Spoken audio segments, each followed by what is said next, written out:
Welcome to the Opie and Anthony show. I'm going to start the morning by giving a nice fart right in Anthony's chair. Nice stinking fart. How about that? And then rubbing pork right on Opie's chair with his ridiculous attempting to stay younger. His prostate is swelling up as we speak right now. Fatso. I'm glad there's no smell of blueberries in here. Sissy. So good morning, everybody. Good morning. Welcome to the show. I know there's a lot of people sitting around. Let me turn off this nude Africa. Yeah. So, ladies and gentlemen, welcome to the Opie and Anthony show. They were kind enough to think of, they decided, usually they do when they're on a vacation, they do a best of show. And this morning, they for some reason, I don't know what happened, I almost think it's a setup. I don't trust it. Stunt Brain called me and goes, hey, we was thinking instead of a best of show, Patrice, we would, see if you could, want to host these 2 days. And I'm sitting there going, what? You know, I had to actually think about it. I had to, because I got a chip on my shoulder, a big sour cream and onion, salt and vinegar potato chip on my shoulder. And I'm like, what? I don't know. What's going on? I know we don't ever talk. We're just friends here, but this is such a friend move. Maybe this is almost their way of voting me for president. You called me and was like, I don't know if it's gonna go off or not. My girl's they might pull a plug on it. My girl's like, wait a minute. My girl's like, should we do a MySpace blast? I said, for what? I don't want to let nobody down because tomorrow they might go, Patrice, we thought about it. And no. Nah. So, because usually I do my little thing on XM, and we like to swear and stuff. But not only can't you swear on this side, you have to make sure that you say certain vernacular, radio vernacular. I don't even. But anyway, I like to thank sickly little Anthony and in Wov Opie for letting me do this and abuse his staff. I got all these white guys running around working for me. This is beautiful. They look more comfortable though. Because they know they worked with me before. Yeah. I don't run such tight shit. Too. It's like today feels like in junior high school when you had the substitute teacher, where you don't really have to do real work. Right, and everybody's happy Patrice is here. But the first thing I see, right, and I understand, why, they curse E-Rock and Stupid Danny out on a regular basis is because E-Rock knows how to run Opie's board, his big board. So he's trying to give Danny special instructions, and he's auditioning Danny right now to run the board in the morning.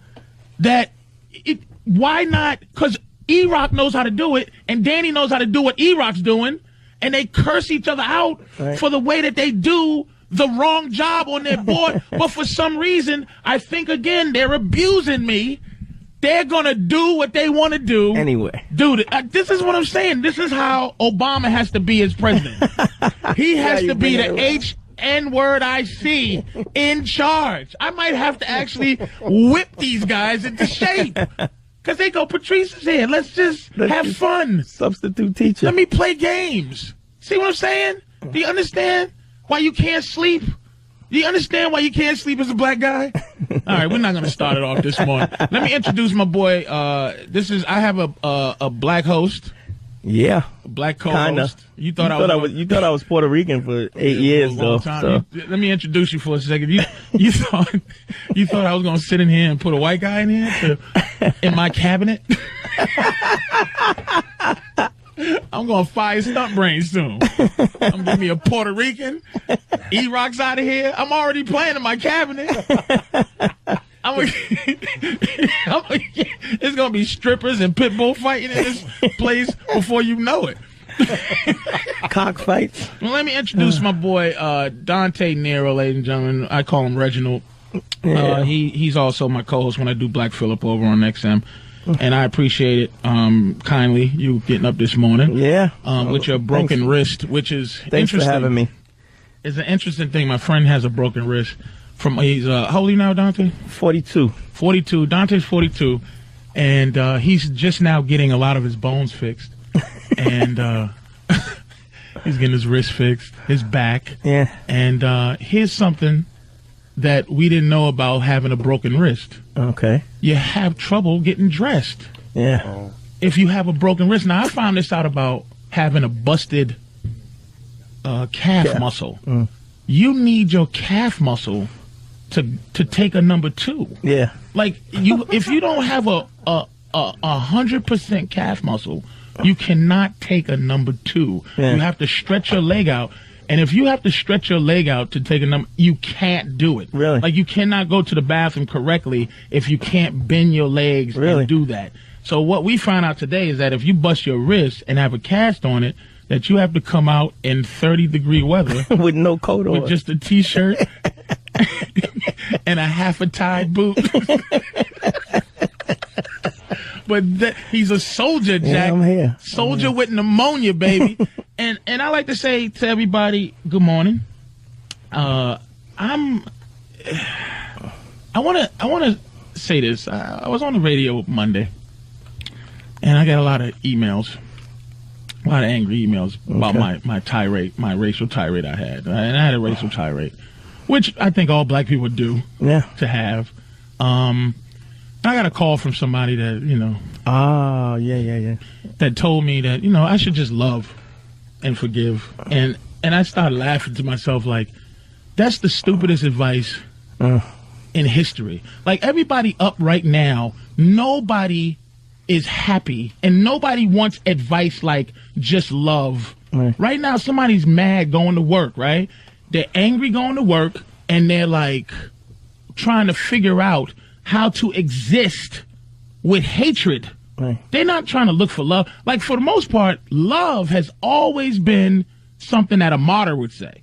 Love is like, hey, man, just love and be peaceful. But you always end up dead when you being peaceful. Give love as advice. And if you said somebody smack you in the face and you look at me for advice and I said, just love, you'd be like, what are you, Gandhi. Martin Luther Gandhi? Like, what is the matter with you? Like, I'm saying, look, I got a giant chip on my shoulder, dude. And I go through life trying to function being angry. So last night, my function in anger, couldn't sleep. I'm playing Call of Duty 4. Hot. Call of Duty 4. If they want people to love, they got to stop making video games where you could kill. Like Call of Duty 4. Now, I started, and then I realized how I feel as the games I'm playing. In July, I was feeling really peaceful, and I was into golf. I was playing Tiger Woods golf. And quite frankly, dude, golf is a fun game. I probably wouldn't play it live, but playing it on the game was very relaxing. It was cool. It was strategic. I had a certain kind of respect for it. But lately, I've been playing war games, and it started out with, I don't know if you remember this game called Metal Slug. No, never played that. Metal Slug is a Capcom game. It's a cheap little army game. Remember Metal Slug, and you just, like you fall out the sky, and then a letter H will fall out the sky for a heavy machine gun, and then a letter a letter L. Kind of like the old Contra. Contra or Commando. It was a better Contra. And you can upgrade your machine gun, and when the guys died, they kind of went and puffed into smoke, and they made it sound like when they died. And then if you get killed, they're standing there happy that you died, and then when you float back down with a parachute, and then they go again. You know what I'm saying? So I'm playing that, but then I started moving because I stopped playing Xbox for a while and started playing PSP, and that was on PSP. But then I went back to PlayStation. Went back to Xbox. So I'm playing this game called Brothers in Arms. And you played that? Yeah. Brothers in Arms is interesting. It's a World War II game, which I don't understand. See, this country's crazy because I don't understand why no other war is represented. But World War I and War II. No, video games only World War II. There was a Civil War game once. It stunk. Like, I never played a worse video game than the Civil War game. It almost was fun. And I'm like, and first of all, I was like, we're the black dudes. Well, I think the problem with that one, I think I know which one you're talking about. It's called Civil War. Well, I think it was the developer was the problem with that one, because I think the History Channel actually put that one It was out. History Channel. It was the History Channel's Civil War. So it was not historically correct. But for some reason, and they don't have, here's what they don't have either. They don't have a Korean war game. They don't have they don't have any war we lost. They don't have an 1812, and they don't have a Revolutionary War with Crispus Attucks. They don't have they don't have. You can play as Chris McAdams. We're talking about this country's wars. Yeah. The only war that's really good, war game that's really good. I think there was one Vietnam game I played. It wasn't great. They had I think Iraq. Yeah, with the swift boats and stuff like that. Iraq was represented once. It was really good. That was it was Operation Desert Storm, right? No. It was Recon. No, that stunk. That was first. That one stunk. It's one where in the beginning you're a hostage and they actually kill you in the thing, and then they do this. The one where you do the helicopter and you see that the helicopter where they go with the and then you see what's supposed to be little arrows running around and you just blow them up with the night vision. You didn't play that game? Well, anyway, that game was pretty good. That game was pretty good, but this Brothers in Arms I played and I thought this was pretty good. Okay. And the only thing about Brothers in Arms, it was kind of easy because they had a thing on it where you can hide behind anything. The peek behind you can peek, and then come you out can just pop sit shots there for hours until you just pick off everybody one by one. And it was decent, and it was okay. And I didn't like it that much to begin with because I don't like any game that forces you to look at the story. Like, I don't like any games that force you to look at, like, you can't just push the X button and go, it's done. You can't the whole story. Pass the right, storyline. Brothers in Arms, the story's about this magical gun and it's ghosts and it stinks. But then I'm playing Call of Duty 4 almost all night. Yeah, we was talking about it last night. Dude, here's the thing. How can you have fought in a war and not been racist? How could... I'm playing this game, dude.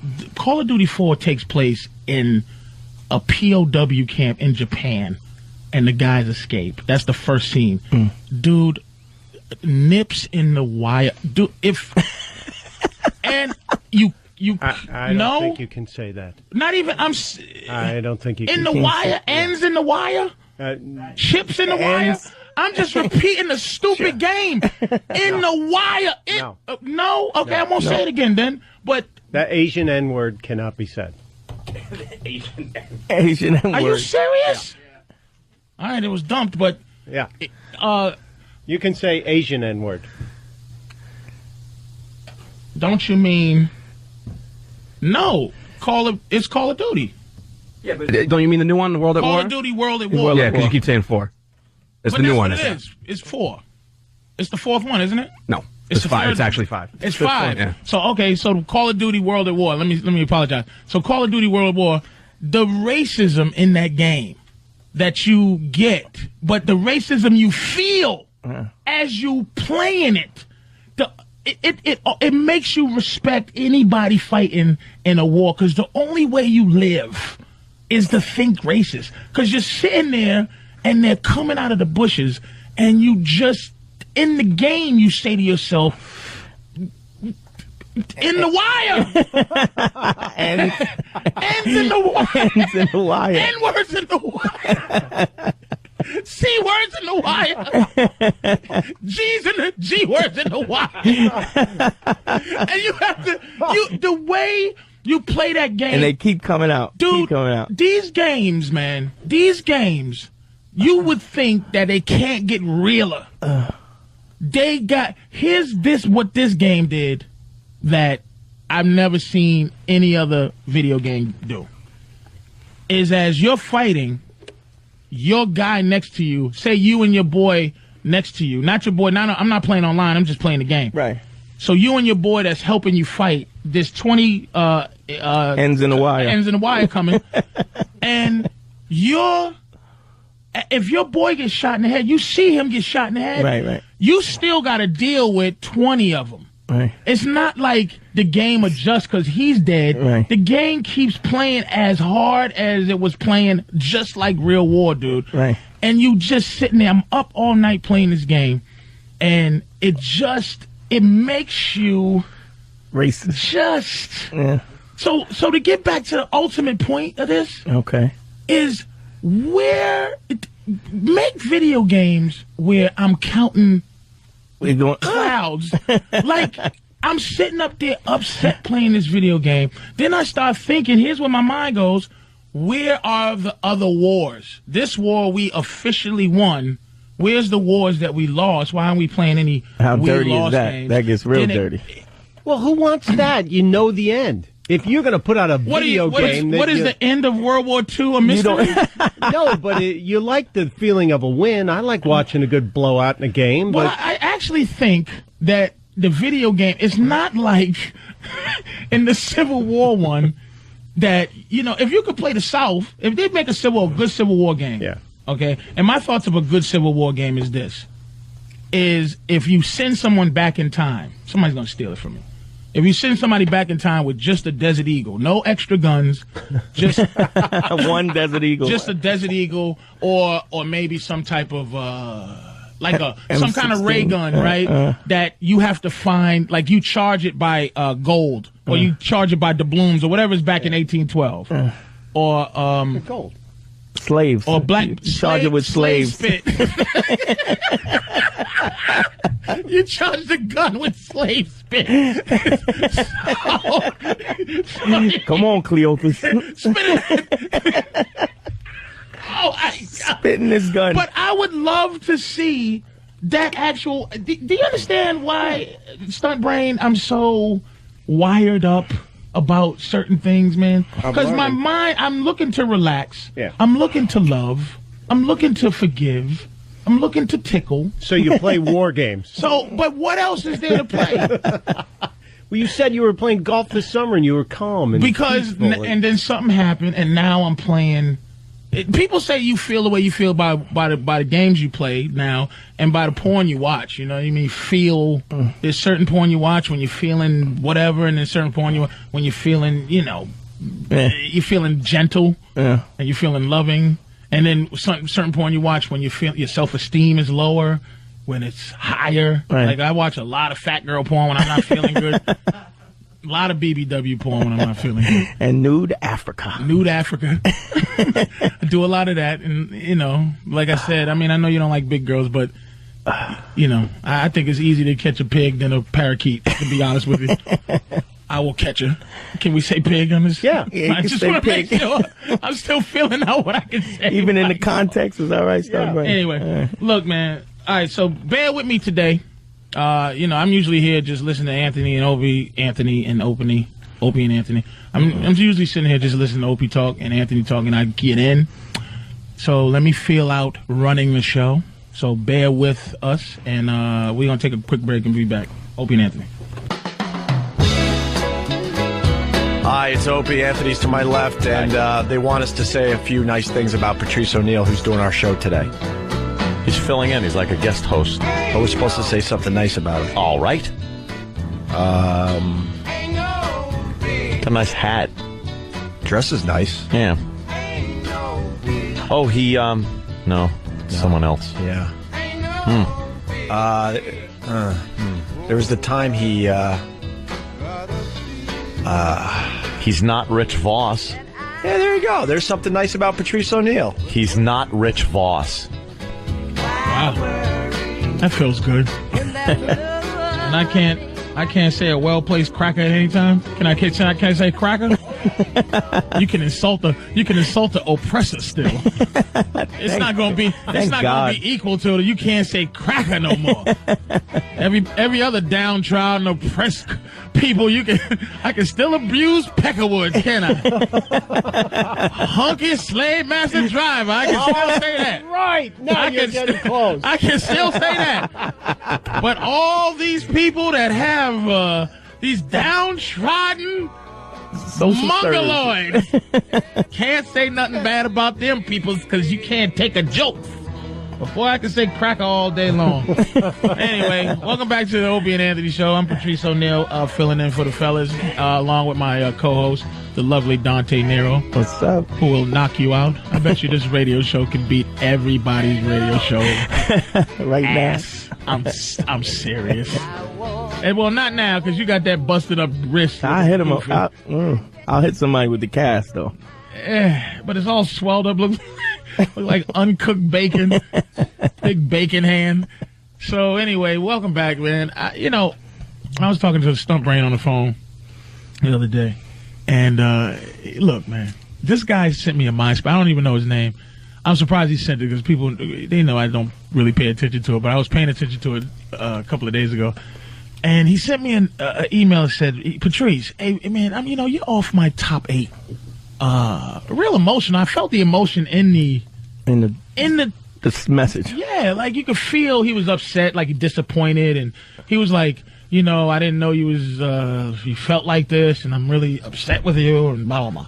And he goes, man, I'm taking you out my top 8, and you know what, man, put yourself in the position of the average white guy. The plight of the white man is basically what he was implying. And I try to be fair. By the way, phone number is 1-877-212-6263. 1-877-212-6263. 212-O&A. O-A-N-D-A. But if you got a cell phone, it's 6263. Because there's no letters on a cell phone. So, look, I try to sit around and think about the plight of the white man. And I'm serious about this. One of the plights I think might be something that a white guy never had to do in this world is actually have an excuse, not an excuse, but when dealing with a black person, now that he's something he's never had to do ever in history, is actually like have a reason for what he does. Like in about the 1940s, you could just kick a dude in his kneecap. A black dude in his kneecap. Right. And just go. And the dude's like, man. Shut up. Why'd you do that? Shh. He don't even need to say I felt like it. He just, he could just wink. And just go, yeah, I feel you. I'm trying to think of, let me think of another thing maybe. And here's the thing. I'm really trying to understand this, dude. I'm really trying to understand, like, what the plight of the white man could be. Now, I discredit anything that everybody else has to deal with. Meaning taxes. No, somebody's going to take your house. No, because somebody's going to take my house. Your mama got bunions. No, my mama got bunions. You need, money to get your teeth. The human plight of living in this country every day does not count. Because that's everybody. Anything exclusive to the white man's plight. Anything that's exclusive to your plight. Right. What is it that you go through every day? Like, look, most black people don't want to be anything but black. But to be black, you have to actually stand up and go, I'm proud to be black. You have to be defiant to live. To be proud. You have to go, I'm feeling good, baby. Right. Now, I'm going to get arrested for no reason. But I'm feeling good. I may not get this job, but I'm still feeling good. My girl's going to talk to me because I didn't come on with the proper money. She yapping too much, but I can't clock her right upside her head for yapping too much. But I'm feeling good. Proud to be this way. I'm not going to use no excuses, whatever that means. I don't even know black people that use excuses for being black. But I'm trying to figure out, what is it every day? The pressure of being a white dude. Maybe having black people accuse you of being racist.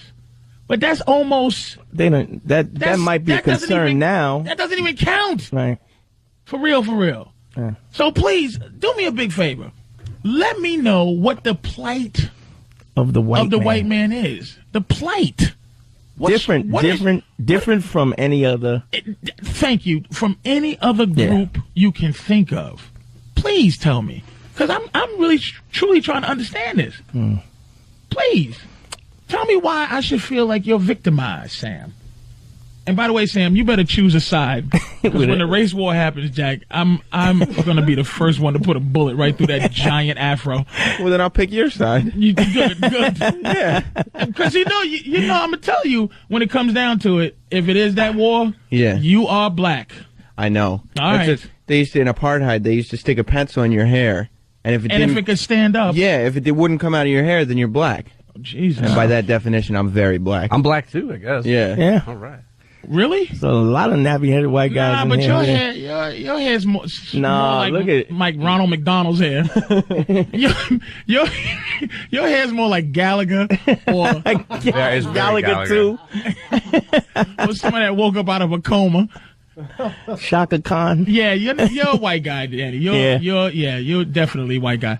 Sam, make a choice. Put a pencil. Make a choice. That's a Sharpie. It's not even a pencil. Hold up. Here goes somebody with the plight. Hold on. Here's somebody here. Eric? Hello? Eric, please tell me. I'm serious, man. The plight of the white man. I'm dead up, man. Dude, you will never know what it's like to be white. You know how much sunblock I have to put on a daily basis? Sunblock. You know fair what? enough. Melanoma. Skin cancer. But boy, I should have been specific. Social pressure. But that is the one thing God did curse you with is Tumors. no pigment. Skin tumors. Yeah. Definitely the plight of the white guy. You know what? That's very fair. All right. You know what? That's very fair. That is something where, but that's still, I don't know if that's enough to make you like think about being not white. Is the fact that you may get melanoma. No. Because sickle cell anemia doesn't make me want to not be black. You know what I mean? Not that, and black people could get melanoma. It's not Light, very, very light. It's not often, but let me see. Rich. Yo, Patrice. What's up, man? Hey, look, I'm glad you're hosting. I appreciate you as a comic, but the real plight of the white man are racist, white-hating N-words like you. It's the fact. Wow. It's the reason that we have to deal with. It's this nonsense that we have to deal with every day. All right, Rich. Now don't get in. Wait a minute. Don't get into battle mode. Let's talk about this. All right. Now, don't get into battle mode. Let me ask you this. Let me ask you this. Go ahead. If you was black, would you think that the complaining white race hating black people had a point? Just to kind of, and it's not you. Like, see, this is why I want to inform my white friends. It's not you, Rich. It's not your skin. It's not. I don't look at you like Rich is not the oppressor. Yeah, you're not the oppressor, dude. I'm not saying you're the oppressor. I'm saying, and I understand that, and I don't hate you as a black man. So just to be clear, I don't hate you. So it's a color thing, is what you're saying, right? Well, what I'm saying is that the guilt that is constantly applied because of racism, you're racist. And look, I will not deny that to a certain extent I have racism, I have prejudice, I prejudge. Now, is that cause of black people? Is that cause of black people? You think? I think it's because of everybody. No. No, I don't blame black people for being prejudiced. I think that's life experience. If I saw some raggedy-looking homeless guy, I would be concerned, just as I would be for when I see a black person. It's prejudice. It's prejudging based on life experience. That's not a black man's. I don't blame black people for that. What I do say is that black people, when you put yourself in the group that wait a minute, though. Hold up, though. You know that this country puts us in these groups, though. You realize that. You realize our president. You realize our president, right? The president-elect, not quite the president yet. You realize that this country is so racist and racial that we will just black people will embrace anybody black as black, and white people will look at anybody that's not white as black. But absolutely true. He's NWA said it. He's first generation African and white. But the fact that this country is what it is puts him in a position to have to be black. I don't want to. My father's from Barbados, so my mother says. But I have to take black. Just like right now, dude. What do you do for a living? You don't sound like you don't. I'm a truck driver. You're a hard-working white boy, right? But absolutely, I've owned businesses, and I decided to get into trucking because it's less stressful. All right. Now, ultimately, you think white, but you're not really white. Like I can't. Here's a crazy thing. I don't really know how. What's the statistics on how many people actually own plantations in the country? It had to be 5 plantations. Well, I'm a full-blooded Italian. Okay. How can you feel white? Yeah. All of my grandparents are from Italy, and that is exactly the point. You would not look at me as an Italian immigrant or first generation, second generation. Yes, I will. He's saying that his plight is that he's grouped together with racists just because of the color of his skin. That's what he's saying. But isn't that a country? Isn't that a country problem and not? It's an individual problem. No, it's you. It's you and people that think like you. And look, I'm not trying to. When I say you, I'm not being derogatory. I'm saying that as a group. Go ahead, man. I'm just saying as a group, we're all placed in these groups. You look at me as a white guy, but you embrace that though. I've been a slave owner. I'm basically grouped in with those. I don't white Europeans. Well, you know what, Patrice? All right, thanks, Rich. His was interesting. Okay.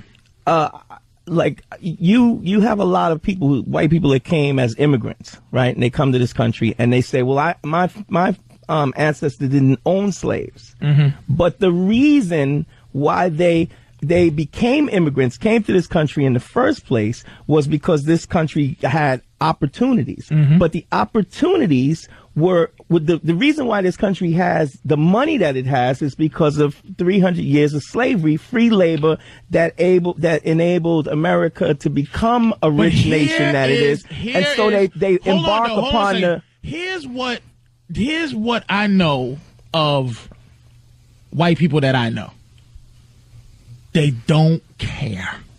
Sure. This is what is the tough thing about this country is none of us really, and this goes back to the thing I was talking about the games.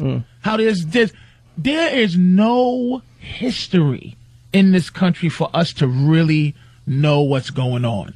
Like, this guy is an Italian. Now, he claims that we look at him a certain way, but by his attitude, he reaps the benefits of it. Not that he reaps the benefits, he takes the side of the color that this country makes him on. So should he actively work against racism because of it? He should say, I'm Italian.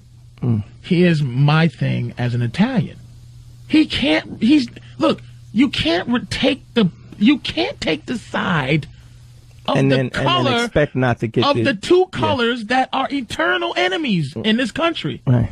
I have to take black. But I can be specific. Right. But if the cops do something to me, I can't go to the half Bayesian coalition of America. I have to go to somebody black that got a little power because it's the skin color thing. Yeah. And quite frankly, we're the only two sides that pick a color. Now, whose responsibility is it for us to stop that? You understand? Yeah. 877-212-6263. I'm trying to find out the plight of the white man, and I'm dead serious. The plight of the white man. And try to make me care. Don't try to make me, don't get mad at me. Have real dialogue. Real serious, man. I'm trying to understand what your problem is.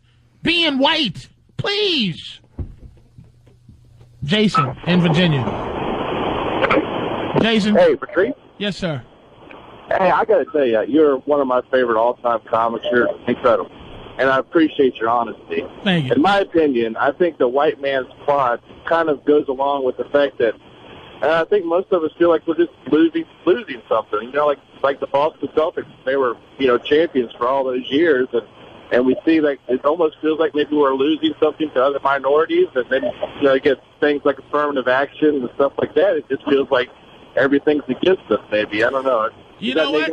You know what, Jason? It makes a lot of sense, and I'm gonna tell you what I feel about that. Here's what white people are are losing. You're losing. This is why my thing is utopian. Me and Dante talk about this a lot.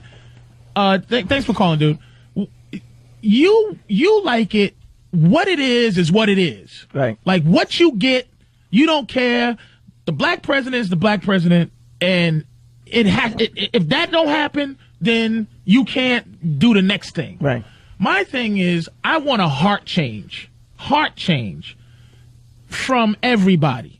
But I'm not going to be the first one to do it. I ain't taking the heart change high road, Jack, because there's been a lot of people. The beat down lotto. Exactly. There's been a lot of people in this world that said turn the other cheek. But ultimately, that's been our thing. But black people have forgiven for years. We've forgiven. The fact that I'm not hijacking something and flying planes into things and buses blowing, the fact that I'm not an insurgent, you got to be happy about that. My complaining it should be nothing. But I think white people, and again, I have to generalize because I can't go Stan and Jim and Bob. White people have never had to deal with not being overtly racist. Right now, it's not the right thing to be racist. This is why Obama being president to me is wonderful in terms of seeing it. Mm-hmm. But in terms of, I think in 1940, that it would have been the same amount of people that would have voted for a black president if it was able to be. And I'm going to tell you why. I think it's been the same amount of good people who are against oppression always, forever. The amount of people who are against injustice have been the same amount forever. But wait a minute.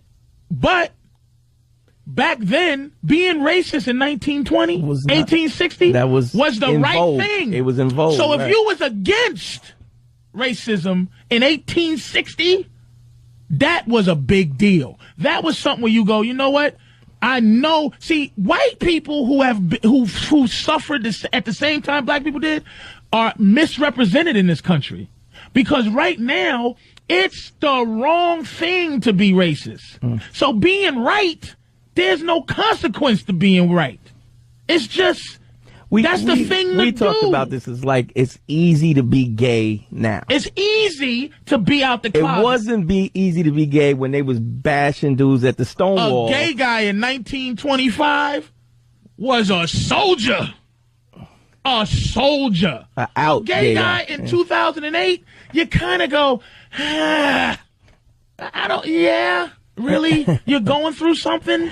You want to be married? In 1925, they was going to smash you in your face. Yeah. We in New York City, everybody's skipping around. You go to the Village, dude, it's skipping. Nobody's walking. No one's walking in the Village. And if you don't skip, you got to go. You saw in San Francisco, gay people were chasing people out of neighborhoods. Yeah. Can you imagine that? Straight bashing. So ultimately, what I'm saying is, dude, my thing, why I have this suspicious thing, and I can't let it go, whatever it is that I'm not sure how good you are.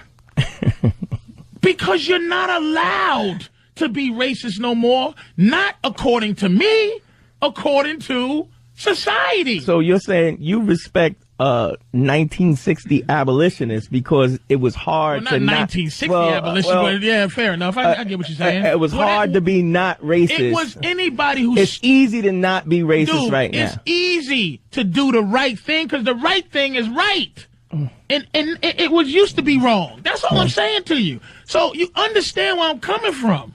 Please. Can I take one more stump brain? Yeah. All right. Hold on. Mike, Long Island. Mike, man, what up? Hey, what's going on, Patrice? Big fan. I loved you at the Virus Tour. Thank you. Big fan of the show, man. Listen, for years, I grew up in Deer Park on Long Island, right next door to Wyandanch, and I had a ton of black friends, a ton of Puerto Rican friends. I'm a white guy, right? All right. And for a long you sound like you got a little swagger, too, to you, like a little black swagger kind of thing. Yeah, you know what I'm saying? They called me white boy in a derogatory sense. Anytime I was in a neighborhood or in a setting like at the basketball court or wherever, right, or a handball, when I shouldn't be, they felt I shouldn't be there. So how would you feel if I walked up to you and I was like, hey, black boy, and boy being a derogatory statement term for slavery, you know what I mean?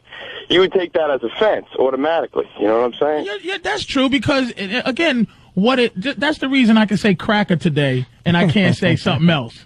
That's why there's no such thing as the C word, but there's such thing as the N word and the other N word and the B word and the G word and this, that, is because we're looking at white people in this country as the better.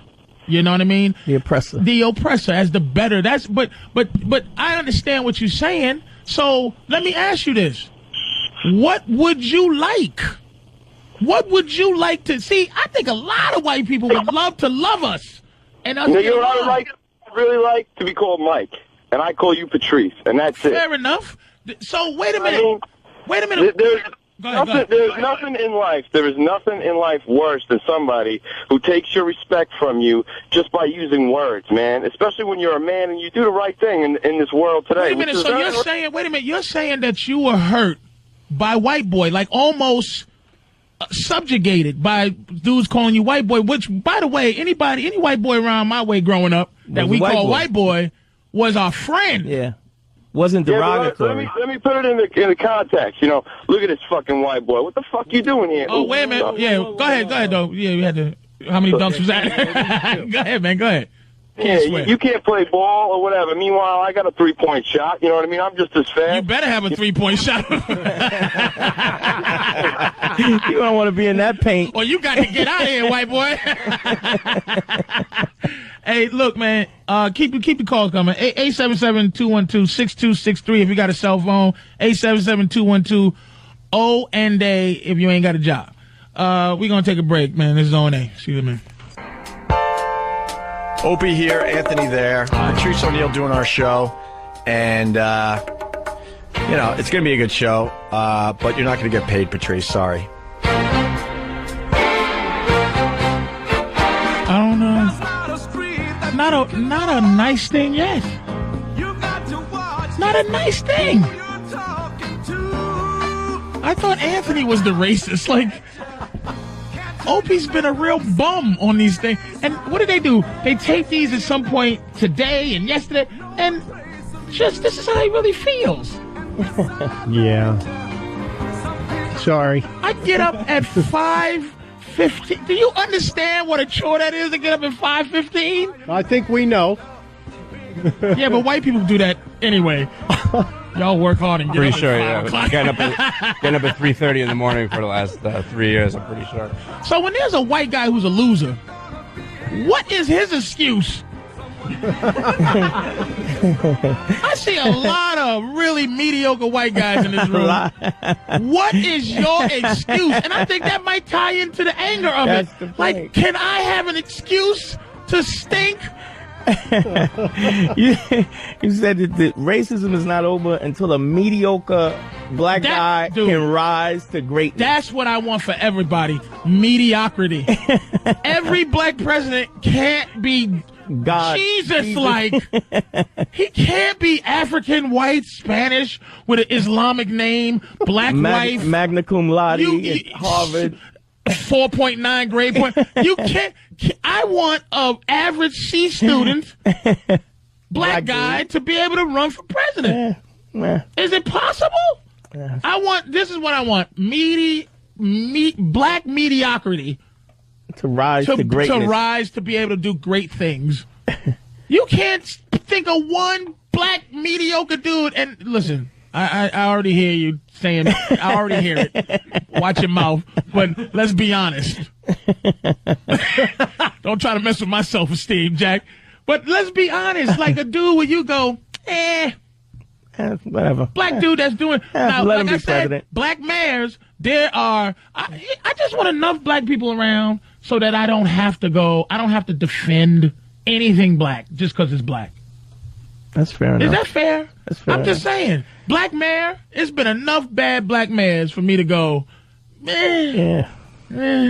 Sharp James. Who's the pimp? Marion from Barry. Detroit?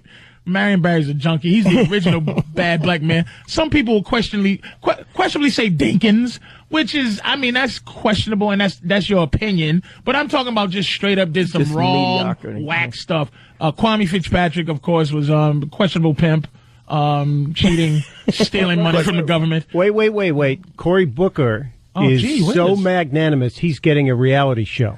Really? This is the guy in the new Newark mayor. Newark mayor, Cory Young, Booker. good-looking and guy. they're following him around and Really? doing a reality show on him. He was slated to be if Obama didn't get in, Cory Booker was slated to be the next Presidential black. dude. Yeah, And him and the other kid, Howard Ford. Yeah, Ford.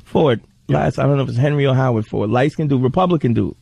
light-skinned Republican dude. Gray eyes. He yeah. looks like an Obama stunt Good double. looking. Some beautiful dude. Beautiful. Yeah, he could Like- And that's another thing. I want an ugly black president. I don't want our president to have to be gorgeous. Somebody look like Nipsey Barack Russell. Obama's gorgeous. Nipsey Russell face. I want Nipsey Russell to be the president. I want a crispy black dude with something in the corner of his mouth that he has to keep wiping. If you vote him president, then I might think racism stop. Sam Cassell, president. They'll never vote. I'm not voting Sam Cassell. I'm not voting Sam Cassell president. I'll be the first in look. I want to look at Sam Cassell. Funny eye. Giving a speech. Anyway, welcome back to the show. 877-212-6263 if you got a job.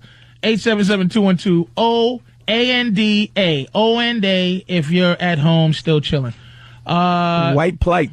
White plight, we're talking about, it is there actually the plight of the white man? Because I got an email that on my MySpace that said I'm taking you off my top 8, Patrice, because you're a racist and blah blah blah. He was like me, and now he doesn't. And he's like, look, put yourself in the position of a white man. And I tried to think, really, because that's a fair question. Right. And I'm like, what do you have to go through? And again, I don't want to hear that my daughter's dumb, that my kids barely can read, my mother has a goiter, they're taking taxes. I don't want to hear stuff Plight that exclusive for the white plight. to Peckerwoods. I mean, to can I say that? Yeah. Stump brain? Yeah, sure. Oh, I can say any abusive white thing I want. Almost. Wow. What's the white thing I can't say? White MFer? Yeah, you can't say but I'm that. saying, is there Yeah, any? but it's the is there MFer any- that you Is there can't. any white slur that I cannot say? I guess Redneck? we're gonna find. You can say redneck. Really? Wow. Yeah, Jeff Foxworthy made that okay. Are you serious? Yeah. Wow. Can you say moon cricket? That's what they call us. I have never heard moon cricket. Oh yeah, I learned that in Boston. I said, look, it N-word is getting old. What's the new one? Somebody said moon cricket. I said, damn. That's one you say at a party. That's one that even if you're around a lot of white people, you got to look around 6 times like, moon cricket. And I don't even, porch monkey. Can you say porch monkey? Ooh, that's close. Porch monkey is even understandable where it could come from, which is, right. You know, all the porches. I see some In the old slave South, pictures, yeah. and you're just sitting around looking like they call you monkey, and they're sitting there. I can understand that Right. and a lot of things like that. But there is absolutely, really, honestly, there's no racial slur that is barred from black people saying about white people. And I think that's unfair because that almost gives you a sense of superiority. That's the plight of white men. That's one of the things you can put on your list as the plight that of I can call them something that doesn't matter? Yes. When I say that the end, this is what I mean about the country having issues and making issues that have nothing to do with us. Because the average dude, really the average black dude that thinks is not bothered by the N-word. And if we had a decision, we go, I don't care, man. You say what you feel like saying, because I'm going to say everything I want to say, because I'm awful. You better be lucky I ain't white, because I am a racist. God, I'm awful. Look, if you can see me right now, I know faces that can look at people and go, ugh. I go, ugh, the best you ever seen in your life. Oof. Anyway, we're talking about the plight of the white man. Pete from the Bronx. Pete? Hey, morning, guys. How are you, sir? Hey, listen, try being a Jew. I mean, I got people still blaming me for killing God. Hey, look, You know. this is very interesting about black people and the Jews, man. I'm really obsessed with comparing your plight to our plight. I really am. And all my buddies from go ahead. And let me ask you this, sir. And you stop me when I'm wrong. Jews moved on pretty well. This is what I'm looking at, because Jews, you've moved on pretty well. And some also, Jews, and Jews, not the stupid poor Jews like me, but some Jews moved on. No, you've moved on from your two plights that I think you have one more plight above us. Because I count slavery as a continuing epic that never stops. Well, at least in your work camps, they let you work. In ours, they killed us. But, okay, don't get me wrong now. Now, if I say something wrong, it ain't because I'm trying to be anti-Semite. But, but from 1619 to 1865, a lot of stuff was going on, okay? Yeah, I would say in that particular time, let's say just the Holocaust, that at least it was quick, and like in the span of 5 years, it was quick. And the thing about the Holocaust, one, it's still a crime to be a Nazi. Right. Still a crime. It was vilified, the Geneva Convention and all that. You had an actual villain. Like if this was a James Bond movie and you said, I'm going to write a James Bond movie based on the Holocaust, everything is in place. You have the bad guy, you have his henchmen, you have the hero, you have the villains. Everything is. So when I mean that you moved on as a Jew, you are able to move on because you don't have to look at every German like he's a Nazi. It's very specific. But, the problem with slavery with black people is that if your kids are born, your kids are slaves. That was really the worst part of slavery. You should say, okay, you're a slave, but your kids, they're free. Let's go back. Let's go back to Yul Brynner days then. When the Jews were building the pyramids, the kids were born, they were free. They were actually walking around the town. Oh, wait, it was only one generation slavery during the Exodus? It was a whole different thing. And also, they took care of them like slaves were actually, part of society. So it wasn't like, when the Jews were building the pyramids, it was different. White people kind of learned from that. They learned how to really do slavery big time. Holy mother of G! Are you saying that that this country said, here's the mistakes that Yul Brynner made, and we're going to fix it this time? Yeah, I think these scumbags really perfected it. They said, listen, we're going to get these guys over here, and we're going to build an industry. We're going to get all the cotton. That's why the whole North said, whoa. They didn't want to stop slavery because they had a moral problem. They weren't making any money off of it. Right. This is delicious. Yeah, and I'm glad a Jew's saying it because now they can just doubly hate you. It makes true. I don't know how you. But here's your situation. Jews' stereotype is that they run the world. That's your stereotype. Is that you have connived and found a way to rule planet Earth under some evil scheme, and so ultimately, as a people, you were able to move on. That's what I think is. I'm trying to figure out a way to move on. And please, if you say to me, anybody, just love, it starts with you, man. It starts with your heart. Will you shut up? Please, with that. It starts with, I'm a cup is half empty guy.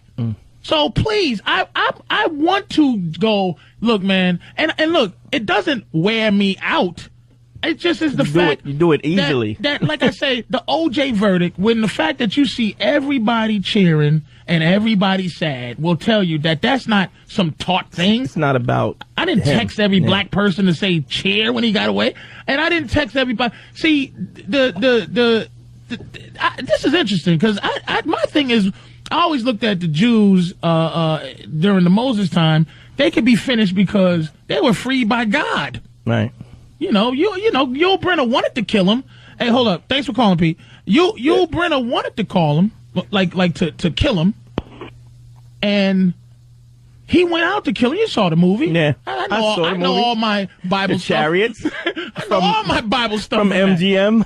White Moses come in, and he was the whole story. Right. The Pharaoh made sure all the firstborn, because it was a prophecy. Passover. Firstborn of this and that, and then Lamb's blood on the wall, all that. But and it's still, you still got all these holidays based on that.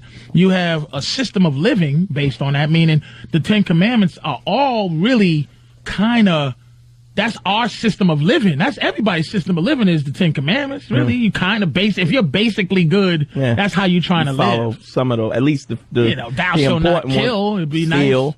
Thou, a lot of dudes, Travis, thou shalt not covet thy neighbor's wife. That's not working out for me. I'm playing with you, Travis. So, but the Jews were able to move on because there was a national, like what we talk about, the de-dixification of Germany. Like they removed the swastikas, the eagles, everything. It became nationally, it became not okay to be a Nazi. Right. And that's why they're able to. I don't know. Hey, Stump Brain, is slavery? What are you doing? Playing Sudoku? No, keeping track. I'm posting this on onaradio.com. Okay, was slavery ever said to be a criminal act or a crime against humanity? Slavery in America? Find that out for me. I'm sure it is. Todd in New York. How you doing, man? What's up, man? How you doing? I'm going all right. I'm trying to figure out the plight of the white man. I'm dead serious, man, because I want to end this. I want to end it. Yeah, you and me both, man. I think there's a lot of people that do. But what do you want to end? I want to end all of that. What's the point in racism, man? I'm a 22-year-old white male. All right. I mean, the average white guy has to work just like anybody else. We know that. I know that. That's the thing. You got to understand, black people are not on that. That's not our platform, man. Our platform is not that you don't work hard and that you ain't trying to take care of your family and things like that. Our platform is something that the country did to our psyche that doesn't enable us to really, truly love your skin color. That's what it is. That's all it is. It's like we're trying to figure that out. You know what I'm saying? I understand you're a hard-working dude, but it doesn't matter, really, because you feel upset, and you're just an average-working 22-year-old white guy, but you're applying my feelings to you, which tells you something. You should just go, nah, it ain't me, and I feel what you feeling, black man, but it ain't me. But it gets to you. You're a young 22-year-old, and it gets to you. Something's going on out there. Because it doesn't affect me. You know what I'm saying? Like, I look at a black man, and I'm just like, it's another black man. There's nothing wrong with this guy. He's possibly doing the same things I'm doing. Right. You know what I'm saying? I believe it's not everybody in the country really, they don't care about it. Right, you know what I mean? There are people that do. You got, the Klan. You've got, white supremacists. So what do I do? What do I do about them? I just kind of do the whole turn the other cheek, kind of look the other way, kind of love them, kind of thing. Because that's what we always kind of did. Is we took a nice brick to the side of the head while we're trying to be peaceful, and it's always kind of been that way. But I'm feeling you. Thanks for the call, man. Thank you. I have the answer to your question. What's that? Technically, slavery was illegal when the 13th Amendment was adopted in 1865, so it has been illegal in America. It's illegal to do. Yes. But also, the Holocaust is illegal, but it's also the act of the Holocaust itself was a criminal act. I think if the country, I'm trying to think of some ways we can get over it. I think if the country actually said that slavery was a criminal act, I know it's going to mean nothing, but I think if it's some type of trial, the country committed a crime, it's only going to be 5 people that actually are going to. You can't convict you convict an idea. Well, there was like I said the other day, there was a formal presentation in the Congress this past summer where America apologized, saying, yes, what we did was wrong. Do you know how arrogant that is? Well, any white guy can get up and apologize for slavery. Congress is not a totally white institution. I don't know if you checked Congress is stop, stump brain. Congress is white. Just stop. Just stop. Just Senator stop. Obama just came out of... there's some blackness somewhere don't mean it's not. We're talking institutional situations here. Right. I'm saying that the Holocaust in itself was a crime, right? Yeah. So they didn't scoop up everybody, but anybody that they thought was affiliated with it to this day is a criminal. Now, I'm not saying it's going to be hard to do that, but I'm saying at least where historically black people can go, oh, okay, these people, let's say you put on trial anybody that owned land at that time, plantation, or say, listen, the 40 acres and a mule thing. Once you do that, it becomes financial. And then through our legal system now, then people can start to make a movement towards reparations. What? Because, see, reparations will never really make us happy. Because, you know, let's be honest, dudes get their reparation money. Let's be honest. You know, lap dances and some new now pomade. Colt 45. Let's be honest. That ain't going to change. We're going to be in deep trouble. If we get reparation money, we ain't ready for reparation money. Because if we get reparation money and still talk slavery and still talk racism and still talk racial, they'll just say, all right, slavery's back. What's the point? Because we're gonna put you up there again so we can give you another reparation in 500 years because there's nothing else we can do. You know what I'm saying? Hold on then. We're going to go to Pat. Pat in Howard Beach, how are you, sir?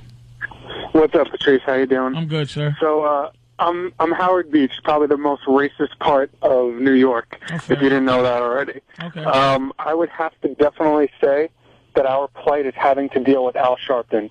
We can watch the news and specifically or everybody, specifically Al Sharpton or people like Al Sharpton? People like Al Sharpton, but specifically Al Sharpton himself. I think not only has he made more people racist, but he's just set people back. Everybody, the white people conversations when no black people around is all about Al Sharpton. See, I don't think anybody likes Al Sharpton. Thank you for your call, man. Thanks.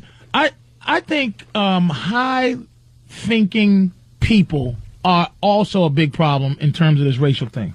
Meaning the Bill O'Reillys of the world, who you can't prove is racist. That's another thing. Can't prove it no more. Right. It's like something you kind of got to feel. But like Al Sharpton, Bill O'Reilly, Sean Hannity. Sean, I know the dudes, I'm going to call him Sean, Sean. SH. It's that most people are dumb. I mean, most people are only smart enough to listen, but not communicate. So when you got somebody that you feel is communicating on your behalf, you just let them communicate. It's a multiple choice. You know what I'm saying? Ultimately, Al Sharpton is really one of the best communicators out there. Because, see, Farrakhan is, to me, the best communicator. But he's what he is. He's just what he is. He's like, I don't even know how to explain it. But, see, Al is in the game. Farrakhan's not in the game. Farrakhan is I think he's trying to really enlighten everybody on some other stuff. But Al is in that game. And I think the fact that Al is in that game, he uses the fact that there's a lot of black people who just love any black man who could communicate the black plight. My thing is, I just want to see things like the Michael Vick thing. I don't want to defend criminals. I'm a dog lover. But when white people accuse any black, I'm telling you how white black people react. When white people go after a black dude, and it seems like they're going after a black dude, it's a knee-jerk reaction. It's just black people are compelled to defend a dog drowner. You know what I mean? But white people are never compelled to defend Gary Ridgway for chopping up 20,000 hookers. You know what I'm saying? Or what's the dude? The BTK guy for tying up families and killing white people because they don't feel a connection to him, and they don't feel as though they have to. But have why do they feel a connection to black people generalizing their skin color? But they don't feel a connection to. I mean, quite frankly, look at Stunt Brain. We should be horrified of him. Stumpbrain look like he got people tied up in his house. He definitely looks like a middle East. He fits the profile of somebody that murdered some people. Couple of hookers dead around him. But I'm not afraid of the dude. Yeah. Why is that not the case? But I'm not saying this to say it should be the case. I'm saying that this is how we're thinking, man. You know? All right. Look, 877-212-6263. We're going to be back with O&A. This is Patrice O'Neal and Dante Nero. We'll be back in a minute.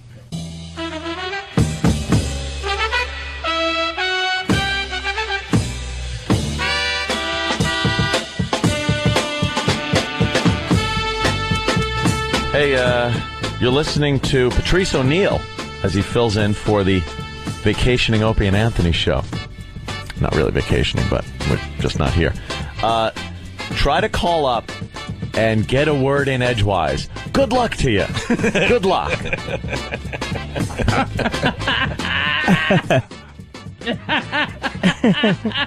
I've been letting people talk. I've been very good, man. This is about your history, though. This is really. I am a victim of my own past. I'm trying, man. Oh my goodness. Angelo, blacks emulate Italians? Your screener takes a portion. He takes a portion of what you tell him and probably puts that on your board. But that's all right. He's doing his job. Hey, what it is Angelo, earlier. Angelo. Yeah. You say blacks try to emulate Italians. And look, it might be true. Partially, at least. Partially true. We do respect. Here's what we do respect about, which I always think black people need a criminal organization. We really do need a well-run and respected. well-scared, and people all the way to the top, because it is questionable that the mafia killed JFK. Had something to do with it. That is high-level gangster. You think? That's high-level gangster. Yeah. So ultimately, look, being like it's not a bad thing to feel like you want to be like a mafia, because the mafia is a criminal organization that actually scared everybody, but no one was scared of them. See, black fear is more like, oh God, honey, grab your purse and he's gonna kidnap me, tie me up, and then do something to you.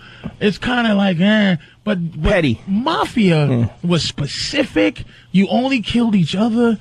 It was a beautiful thing. So I mean, if that's where you're going, well, where I'm going is what urged me to call was your partner for the day. I apologize for not knowing the name. Oh, Dante. Dante Nero. Sorry, Dante. Earlier, the Italian-American caller, you did throw in a little comment about how they were able to, even though they were immigrants, didn't have slaves, so they don't trace the same history as other whites.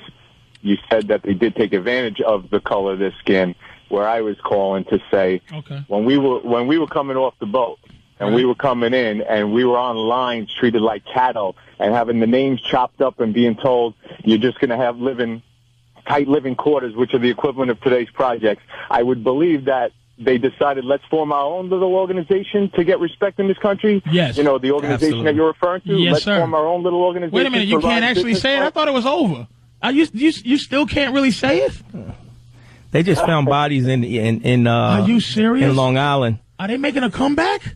Well, let me say, this assumed thing we call the mafia. I heard about it. I don't know if it exists. I'm not sure. Let me just go back. I'm sorry about that. Go ahead, Angelo.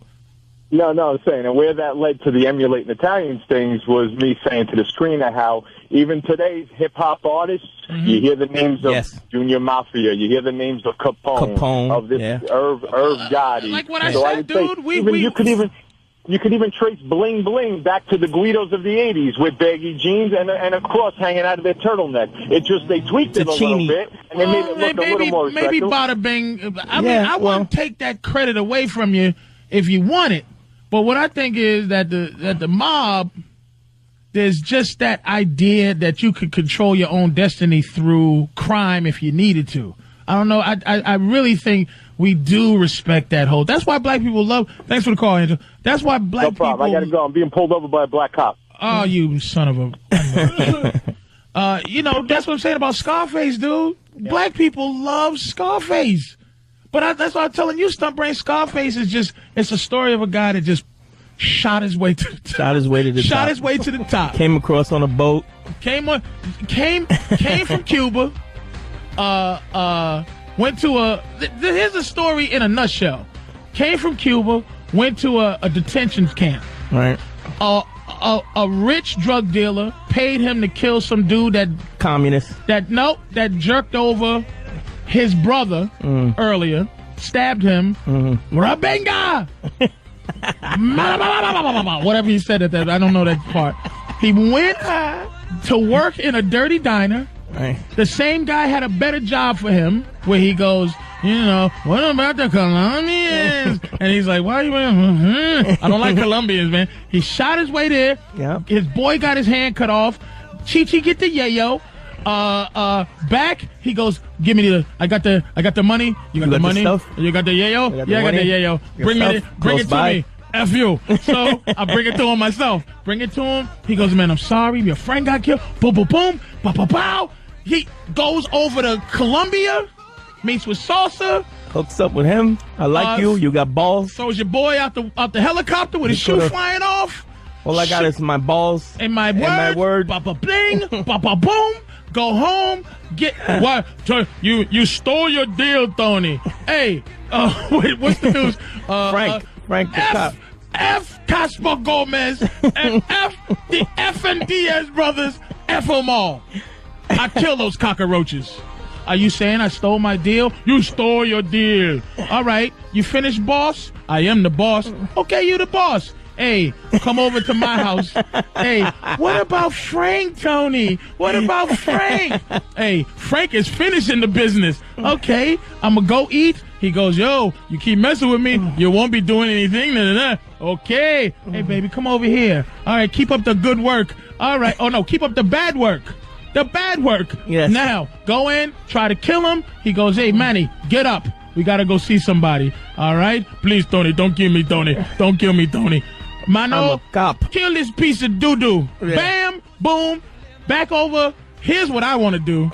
I want to kill a guy and then go over to his girl's house with blood on my hands, slap on the booty, and she goes, where's Frank? Where you think? Get up. And then a blimp goes by. And the world is mine. By a tiger. Don't sleep with my girl because the womb's polluted. Jerk over salsa. Fly pelican. Fly. Sit in the tub. Snort some coke. And then get shot on my porch by 1,000 Colombians. Every black man want to do that, man. Don't you understand that? Every black man. All right, we're going to move on from the subject, but I got to go to one black caller, man. I got to. Brother, Steve. Yo, what's up? What's up, man? What's up? Man, I finally got on. Sorry. They had to actually put in parentheses black. Thank you, Charlie. Yeah, Clark came back on the line. He says, "Are you black?" And I said, "Yeah." So I have a parentheses black, so I had to do that. So, sir, you said Reverend Al shouldn't speak for all of us, is what you're saying. Yeah, well, absolutely. Now things the way they is, I think that two people, Reverend Al, Reverend Al, who I call Reverend Al Sharpton, and Jesse Jackson. I hope it's going to be quiet now for a while. I don't think Al was. He stayed a little quiet. He stayed a little more quiet. Yeah, I think Jesse cashed in his card because he cried like a baby, and that's not saying that was bad. I just think he cashed it in. His edge has been cashed in terms of because he made it look like it's over too. Al stayed away because Al know where the bread is buttered, Jack. I think. Oh yeah, man. Al will hang himself before he let racism be over. He learned his lesson a couple times over. The Swan Frawley and damn. But with Jesse Jackson, when I hear him speak, I want to call the grammar police. I can't understand him. Well, as a public speaker, he ain't working, man. He just ain't cutting it. So I'm really glad if he's going to be out of the picture for a while. We got a president-elect coming in here. You know, if this was a white guy, I'd have hung up on him by now. But go ahead, brother. I'm letting him speak. How about that? White people looking at me, wanting me to hang up, and I won't do it. Go ahead, bro. Do what you think. Well, please, try this for size. Oh, please. He's just a crazy black dude that calling in the morning. All right, y'all. Hey, look, there's this thing. Oh, let me plug Jimmy's show, by the way. I will never plug as well as Jimmy does. But this morning, if you're in Los Angeles at 7:20, so what is it? It's 7:40 here. So 7:20 West Coast time, Jimmy will be on the Adam Carolla show on 97.1 if you're listening in LA. 97.1 KLSX. I guess Jimmy will be plugging his book. What is it? I Hate Your Guts. I Hate Your Guts, which is like in the top. How has Jimmy become a respected author? That almost sickens me. He hit number 13 on the bestseller. Is that good? Wow. Yeah, it's fantastic. How many other books came out, though? Several. Dennis Leary's got a book out. There's 4 books about Obama. Is it Beaten Leary? Well, his just came out. So Norton's been out, what, for 2 weeks? Yeah. And it's doing that well? Doing very well. What's ahead of him, like economic books? And there's a book about a cat that was put into a dumpster in a book deposit at a library and almost froze. What's that? Horton Hears a No, it's about meow? Dewey the mirror cat? the cat, yeah, like and Dewey it's beating Norton's I Hate Your Guts? Yeah. Good and there's 4 Obama books on the... and that's top... They're up in the top 10, yeah. All right, well, 13 out of all books is not that bad. ain't bad. That's great. God. Yeah. Congratulations, Norton. Jesus. That's beautiful. He Anyway, is a scholar. Norton will be on Carolla's show this morning in L.A. if you're listening. And also, wow, it's a whirlwind tour. Tonight at 11:30 p.m., Jimmy will be on the Chelsea Lately show. That's on the E! channel. I like Chelsea. She makes me laugh, actually. She's yeah, funny. she is. So he'll be 11:30 p.m., and that's what, Eastern or what is it? Yeah, I think it shifts 11:30 Eastern, 10:30 Central, and then 11:30 again on the West Coast. Oh, a repeat. All right, Yeah. so 11:30 on the East Coast. Jimmy will be on Chelsea Lately on E! And tomorrow night, Friday, November 21st of 2008, Jim Norton will be performing at Caesars Palace in the Augustus Ballroom at 7 p.m. For the Comedy Festival. Tickets are available at Ticketmaster.com. Again, that is Mr. Jimster Norton. Questionable homosexual, as far as I'm concerned, but he will be there performing at Caesars Palace in the Augustus Ballroom at 7 p.m. for the Comedy Festival out there. Tickets are available at Ticketmaster.com.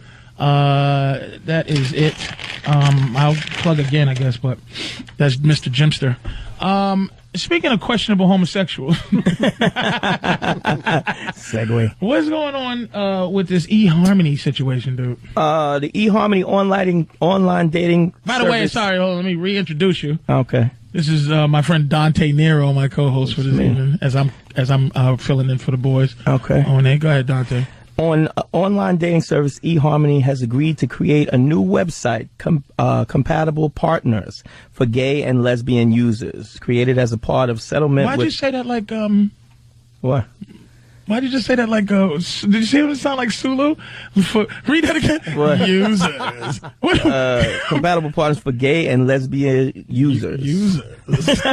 Oh my. Go ahead. Finish, sweetie. Created as a part of a settlement with Eric McKinley, a gay man from New Jersey, the website will provide services for users seeking same-sex partners by March 31st. Really? Really? Why? But why is that? You were up in arms about this stunt. I don't look. Listen. If there's a problem, my thing is my problems are this. I have a distinct opinion about something, but it's never based on what somebody should or shouldn't be doing. It's just my opinion. My opinion about gay people and what they're fighting for, the platform that they're using. Like, I don't care about this eHarmony thing. If you want to hook up gay people, I don't care. What difference does it really make to me at all? My thing is, being gay is a sexual activity. Not even activity. It's a sexual feeling. Because being gay has to do with being attracted to the same sex. Am I lying? You're right. Who's gay in here? Okay. Gay guy. Quiet gay guy over in the corner. Am I lying? That being gay is strictly a sexual thing, right? I mean, that's the word. It applies to you as a man or you as a woman being attracted to the same sex. That's what it is in a nutshell. That's what gay is, yes. Right? Correct. All right, engaging in a relationship with the same sex. Not just sexual activity. I'm not talking about movement, hip movement. No. I'm just saying that sexual activity does not deem you just gay alone. You have to be in a relationship or want to pursue a relationship with the same sex. Whoa. Just actual hip movement into a place. Having gay sex doesn't make you gay, you're saying? Right, doesn't make you... having a gay experience doesn't make you a homosexual, or having a couple of gay experiences... I don't know any straight guys that would agree with that. That's what people say. I agree with you that if you're doing that business, then you're a gay guy or a lesbian. Isn't that the point? But that's the technical term. Sit down, sissy. You asked, pal. You asked. I know I asked. I was curious. That's how it starts. So, but that's all I'm... Oh, all I wanted to make sure... my point is this. I know gay people, there's Proposition 8 in California. Right. I know that gay people are fighting for certain things that I'm not against them having. My whole thing is that I don't think anything could be compared to the plight of any group who's oppressed that can't not be that tomorrow if they don't feel like it. But how do you feel about the fact that this whole eHarmony thing is brought on by the fact of there was a legal settlement by this guy Eric McKinley. He got a legal settlement, and that was the reason for them creating this whole aspect of eHarmony for same-sex partners. So basically, they're forced to... Right. I guess if I owned a company, I guess it was my company. Right. And I didn't want to... That wasn't the place. Because here's ultimately what it could do. It could interfere, I suppose, with the clientele of the original company. Right? So if I'm trying to hook up men and women and all kinds of men and women, because some women and some men are very traditional about that. So ultimately, if I'm on a site that may get confused with a site that's hooking up homosexuals and lesbians, I'm going to move on to site number 2. Match or something like that. Right. I'm going to move on to something else.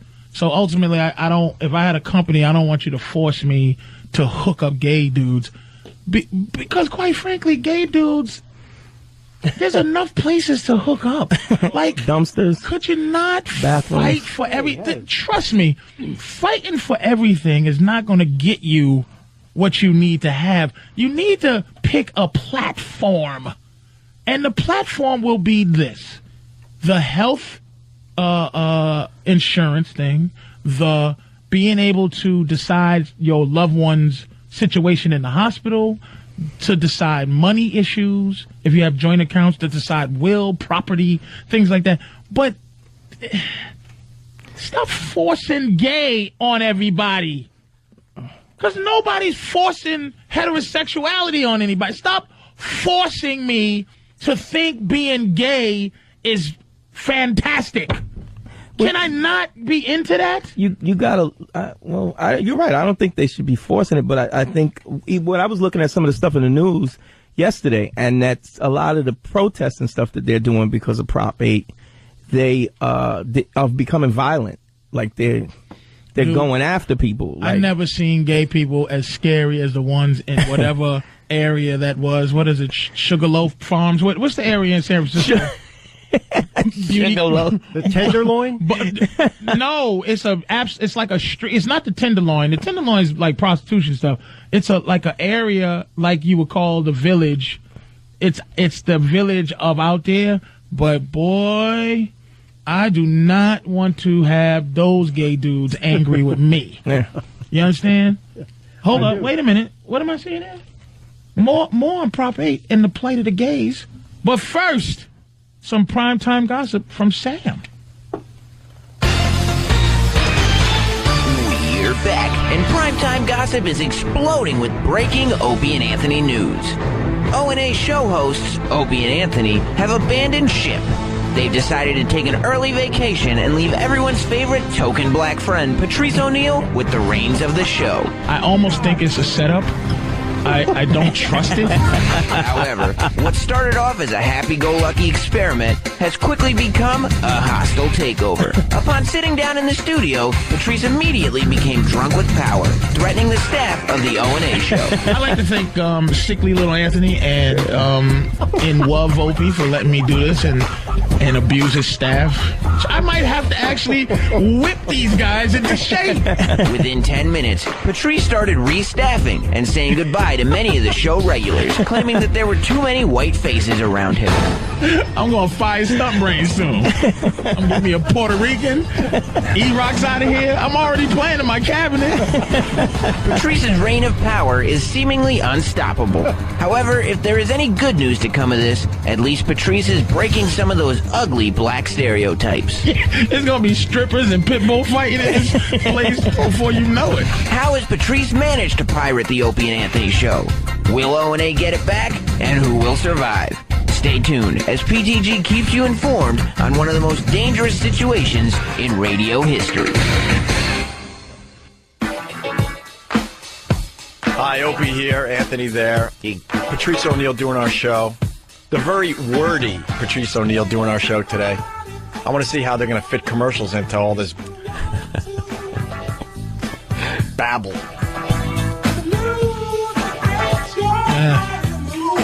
Shut up. Shut up with your babble. You could have just said this. You could have insulted me one time at 6 o'clock and then had it done. That's a lot of pressure. Not one. Hey, Patrice, man, go and get him, Tiger.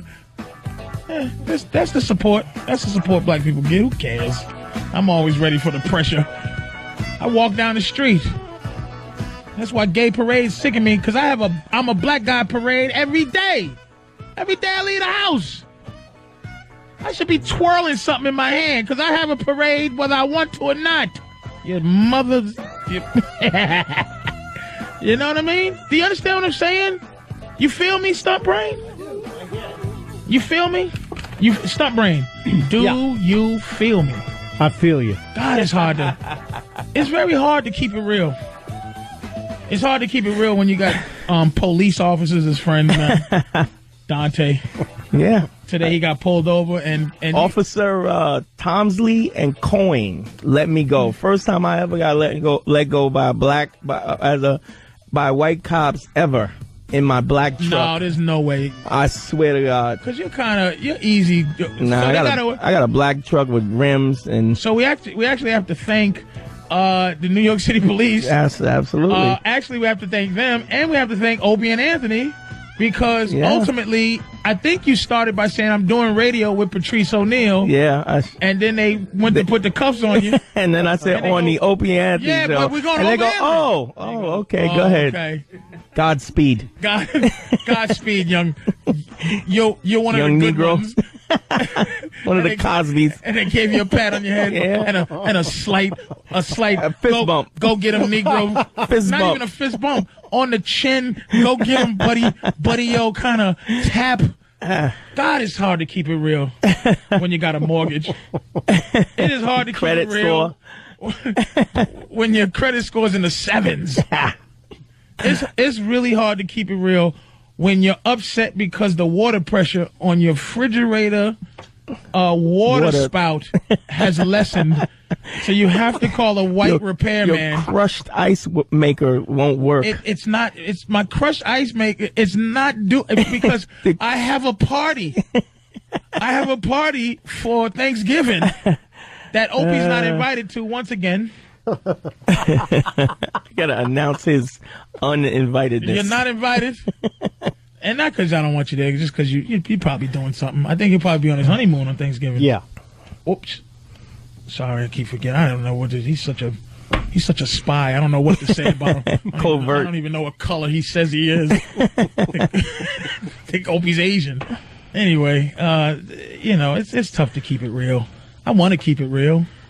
I tell you what, back to the Prop 8 thing is that here's one of the things that, because they're trying to blame black people for not voting for it. I'm trying to tell you something about black people real quick in the Bible.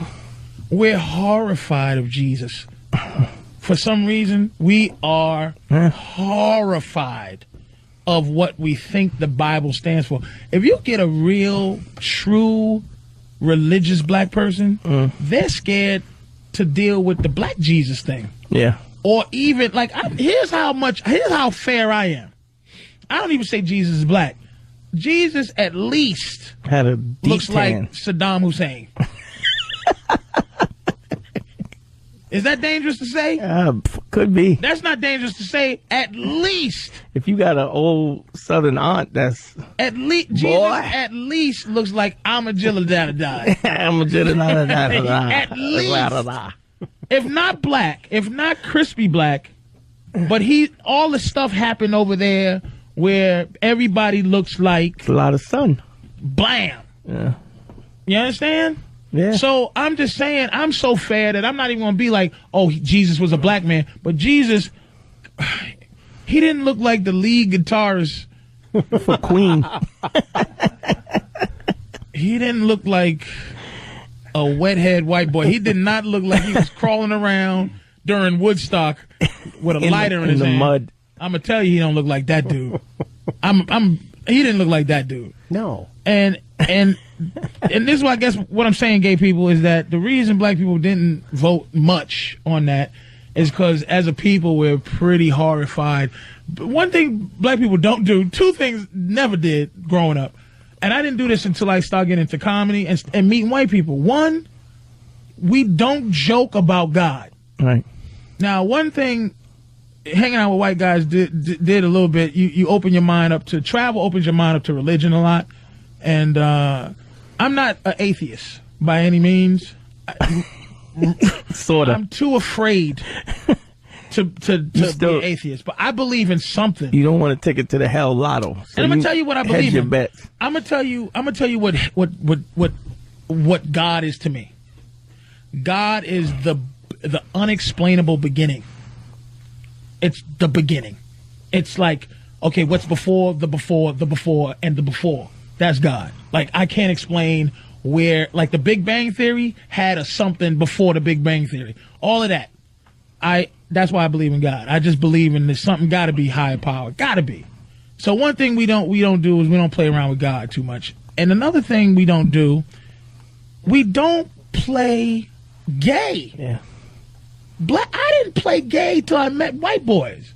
Meaning little gay things like holding each other's hand or rubbing somebody's face slightly with the earlobe. Or, like, I didn't do that. No one did. And I play gay games. I'm not even going to play around. Like, and I'm not gay, but white dudes will do little. We'll go like this. Me and Danny do it. I'll call Danny and go, all right, sugar draws, and he'll go, all right, butter cakes or whatever.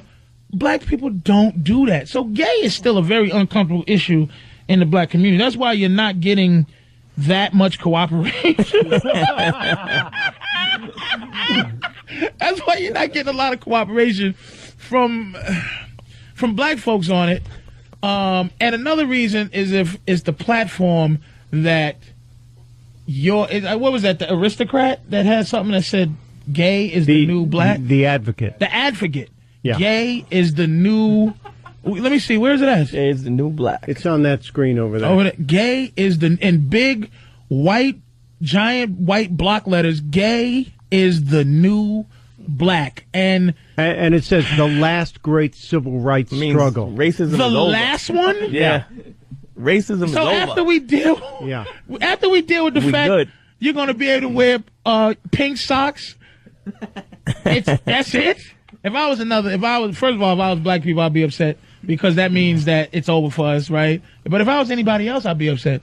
If I was Latino, I'd be upset because Latinos are the next oppressed in line. Yeah. The Latinos can't wait for black people's oppression to be over, so they can move up the oppression ladder. They're like, good, now it's us. But I'm not sure I'm ready to vote for Presidents Rodrigo. And another thing, here's why Latinos and Asians are going to have a tough time moving up the slots. I'll tell you exactly why. Why? They have not yet chosen a color. They're too specific. Do you understand? So whatever anybody calls you, like if you're Puerto Rican or if you're Mexican or you're Cuban, a lot of people don't know this because we group them all into the same thing. You have to be quite worldly and you have to give a damn to know this whole Latino situation. Right. First of all, every racial group, if you didn't know this, has the white part, the part that's the white people, the part that they don't like.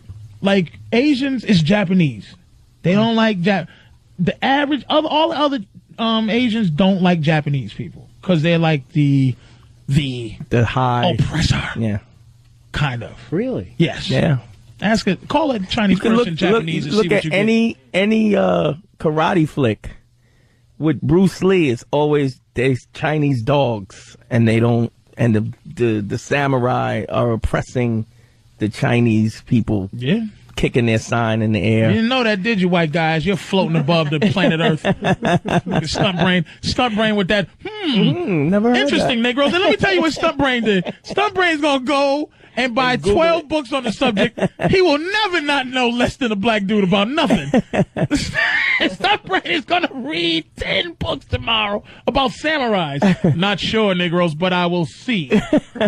He started thinking like a Chinese movie.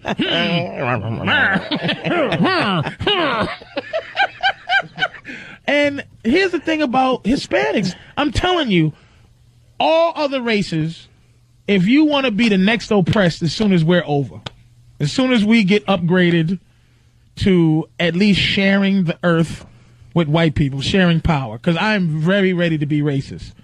And ultimately, I want to be in charge of racism after this, because white guilt has just destroyed y'all. Secretary of Racism. No, president of racism. Here's what white people can keep. You can keep outer space, and you can keep the ocean.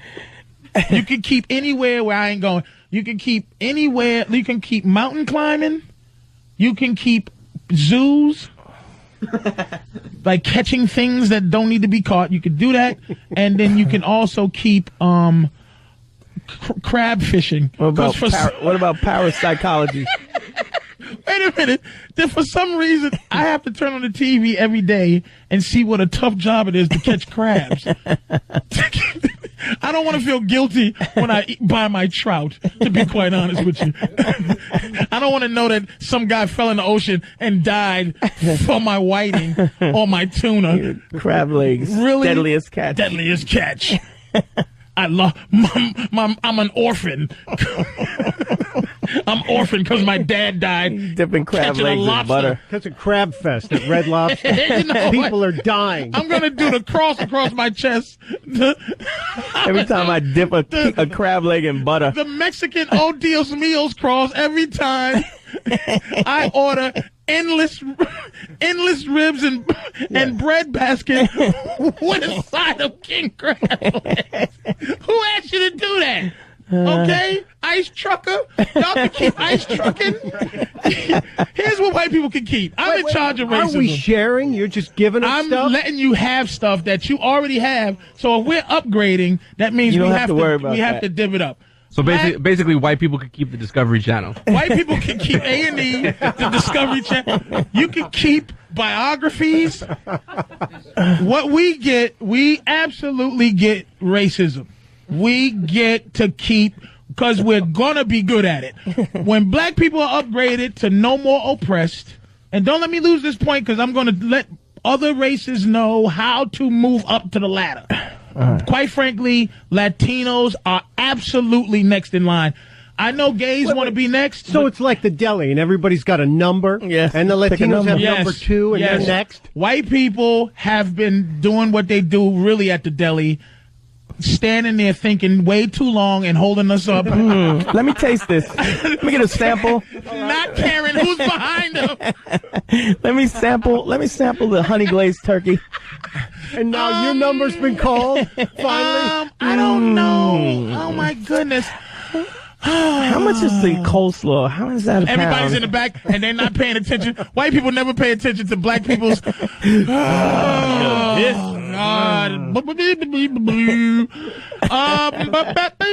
Excuse me, can I just ask a quick question, please? No. All right. All righty. So for about a good 512 years, y'all been taste testing the beef. All right. Now, as soon as we get our turn, white people, you will not be moved away. You will not be ostracized. Right. You can keep, like I said, we get racism because we're going to be good at it. And we're not clouded by guilt. If you're Arab, you are not to work at the airport. It's a simple thing. For president of racism. No, and it's not going to be any, like, no tricky explanation. things. No explanation. It's gonna, here's what the press conference is going to be. Ladies and gentlemen, president of racism, Patrice O'Neal. Arabs are not allowed to work at the airport. But, excuse me, why not? I'll tell you why. Because you're Arab. That's not fair. Ladies and gentlemen, you will be allowed to work in the outer things at the airport. You're not allowed. You can work at the mini McDonald's that only sells, that gets shipments of their stuff from the bigger McDonald's. So there's a lot of cold burgers and stuff that are sitting there. They don't actually cook anything. They get it from the giant McDonald's inside. And you can heat work it at up. the mini McDonald's, the mini duty free. You cannot do any security. You can't. I'm sorry, Arabs. It's fair enough. This is President Racist Patrice. And you're not allowed to go anywhere near bags. Now,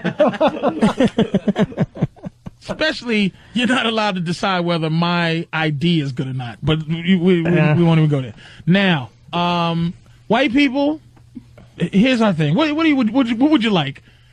This is what I propose. Because black people get to be racist now. We get to be the cops. But here's the deal I'll sign this for you. We are not to get revenge once we take all the civil service jobs. We must put out white people fires as black firemen. We mustn't profile white people. We have to stop them if they commit a crime. And we have to listen to them, and we have to no plungers, no beatings for no reason, walkie antennas, and no happy tasering, and no. We actually have to be fair, okay? That's the thing. So we're going to be in charge of all possible oppressive forces. All right. White people get to keep outer space.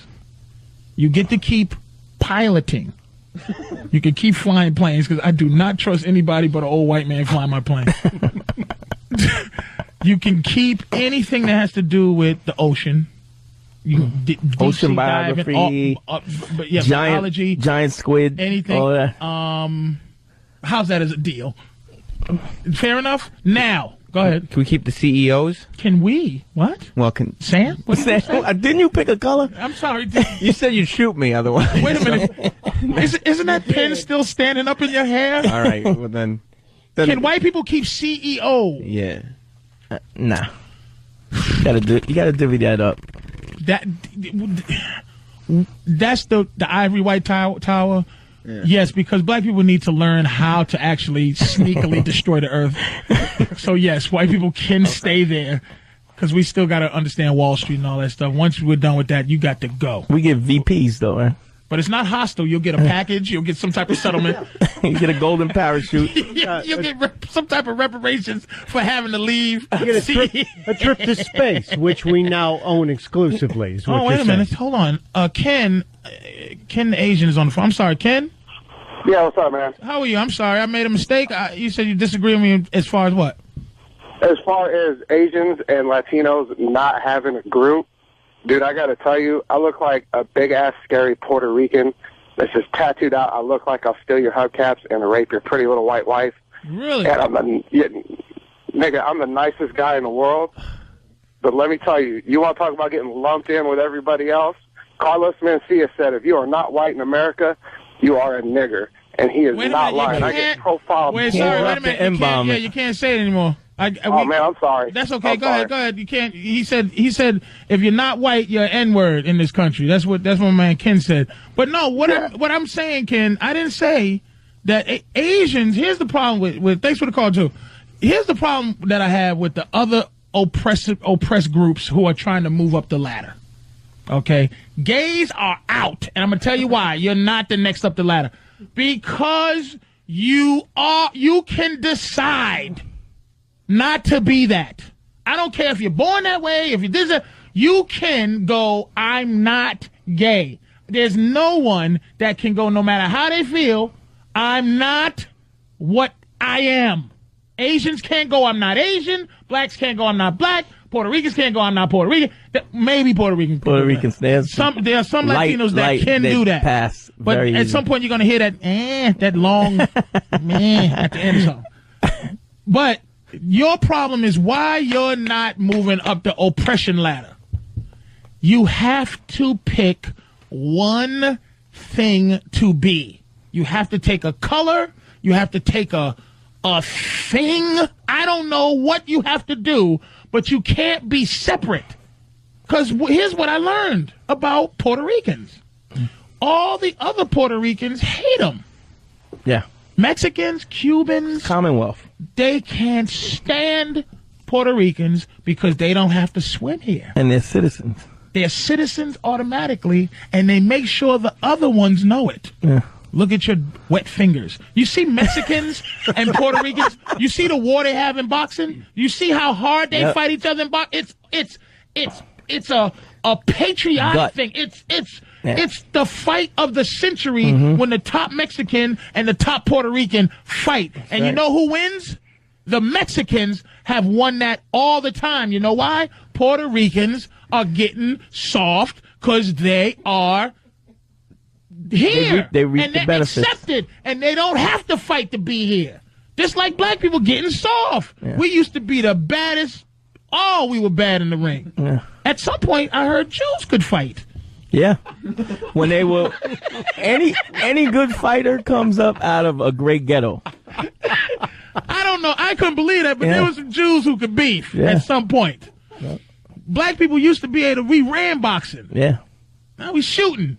But we used to be great with the fists at some point. It's poverty. Poverty makes great fighters. That's why you got all them Russians. Puerto now. Ricans can fight. Yeah. Because you see the dudes with the boxing glove tattoos on their neck and the whole thing. But right now, Mexicans are the baddest dudes. But let me tell you. Russians, too, though. The next in line, Latinos, you're not going to really get to reap the benefits of full oppression till you join together and pick a color that I can completely put you all in a generalization. Lump. Broad base. One where I can make a sweeping generalization. Oh man. Hey, look, we're gonna take a break, and when we get back, we're gonna deal with Snoop Dogg and Martha Stewart. Yeah. Cooking. Oh my goodness. Oh, Snoop. I already know where this is going, I think. All right, Opie and Anthony.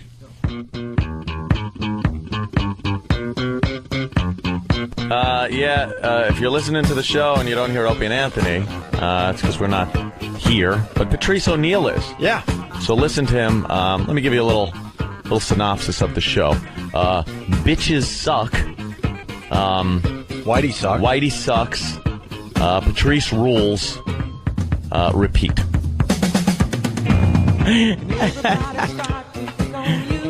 I guess only thing I didn't say is bitches suck.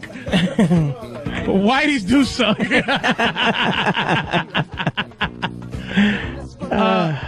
John in Red Bank. Hey, Patrice, I want to know, can white people get basketball back? We'll give you hockey.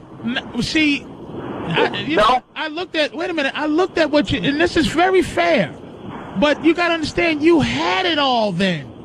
And the ultimate reason is you had to give it up because you wanted to win and we were just better at it. If you really want it back, but just imagine how awful it would be. White guys just doing 3-point shots. Set shots. Just that would be the brilliance of it. Just two-hand chest pass and the music that's going. And Chuck Taylor's Converse. Twisted ankles. Are you serious? between the leg underhand basket shot. You know, when you're like third grade, I tell you, white kid with glasses. The league's free throw And high shooting fives. percentage will be 98%. It would be 98%. Look, for me to be able to get racism, but I don't think we'd be able to do it. But I feel you. But you got to understand, you used to run it, and look what happened. Look at All Barnes. right, I got you there. But if you're gonna take cop and fire, then can we have garbage man and traffic cop?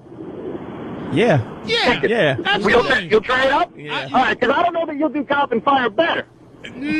All I can do is can't do say. it worse. All I can do is say that we will not put out white fires. We will be fair to white people. We will save not white get babies. any type of revenge. That's what provision I'll put in the contract. We'll save all white babies in burning buildings. Let's clear these out. Wait a minute. Mark, how are you? Hello? How are you, sir? Hey, Patrice. Yes, sir. Yeah, I just wanted to make a quick point. You were talking about the race issue. I'm a Croatian American. Have you ever heard of the country Croatia? Yes. Okay, now we are great basketball players. In fact, we got the silver medal against the Dream Team back in '92. I don't know how old you were back You then. got but whatever. a what against the Dream Team in '92? What did you just not get blown out by 50? You lost by 46. Everybody, but listen, compared to all the other countries, they were blown by hundreds. First of all, I read about that thing, and here's what happened. They ate in Croatia the night before. Okay. And they were all dehydrated. Listen, but you gotta give them props. Like Dražen Petrovic from the New Jersey Nets. Great player.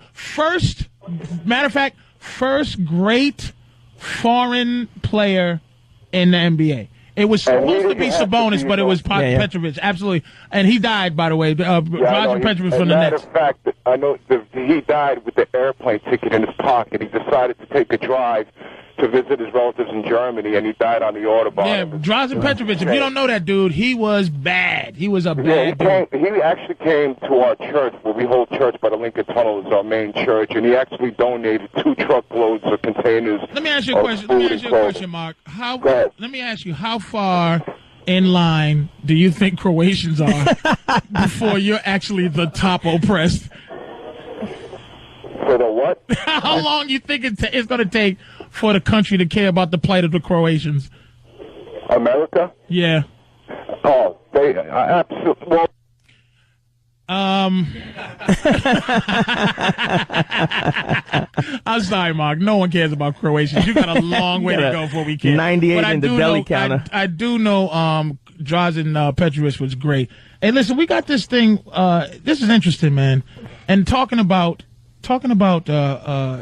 keeping it real and how tough it is to keep it real.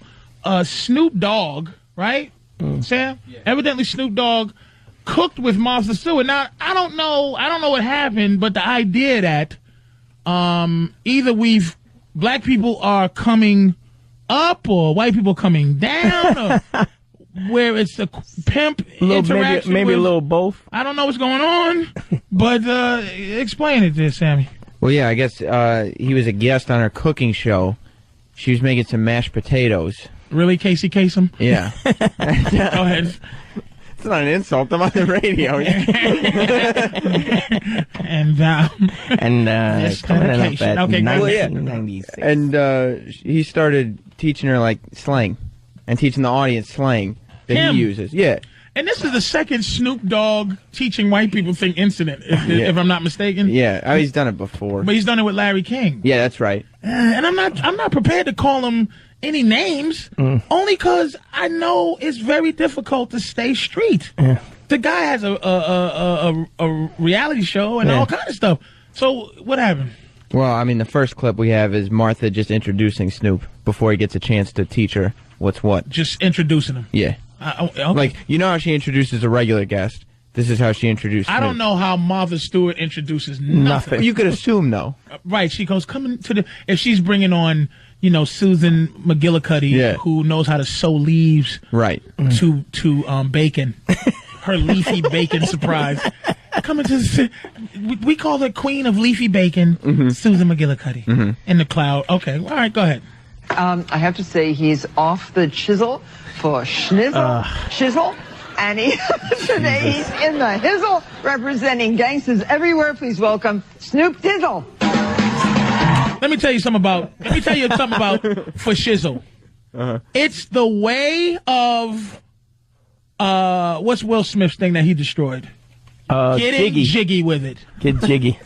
I'm sorry to say this. For shizzle, my nizzle is the way of getting jiggy with it. It's the new jiggy. Finished. It's just white college girls that say it Dude, now. it's an embarrassment for anybody to say it. Mm-hmm. Now that Martha Stewart said it. But let's be honest, that bitch was in prison. And said, send me now. I don't want to wait. I want to go right today. Get this out of the way. She was in that prison sewing those hoes Afghans. Taking the jumpsuits. Smothering them with pillowcases that she made herself. Smothering with embroidered pillows. Strangling a bitch with 1,000 thread count sheets. All right, what's the next one, man? So she brings him into the kitchen and, like he's a child, starts saying, "So what's this?" and picking up kitchen objects so he can name them. Boy, oh boy, let me hear this. Now we're in the kitchen. What would you call that? That's a Oh, I see what you're saying. Hold on. Yeah. So wait. Hold up, Dan. Yeah. So what she's doing? Izzle talk. She's trying to. Oh, she's trying to get. She thinks this is disgusting. Yeah. Do you see why? Do you see why it's hard to just? I was happy for 5 seconds, and then you see how hard it is to say a big potato chip just grew on my shoulder again. She wants him to name spoons like Spizzoon. Yeah. This is my spilladle and my splizzatula, bitches. That's how he cooks. My splizzatula. That's what she's implying? She's trying to lead him to that, yeah. This is exactly why the president of racism takes things away. This is president of racism. The rules and regulations are being set. You just don't know. Splizzatula, baby. Okay, go ahead with the splizzatula. potato. Yeah. He should said ladle. He said potato. Potato. What is a potato? Don't you have a pizzle? Well, okay, I'll give white people credit right now. At least they were in on the ridiculousness of that. Okay, go ahead. All right, go ahead. Call that. That's a potato. Yeah. You wouldn't izzle a potato.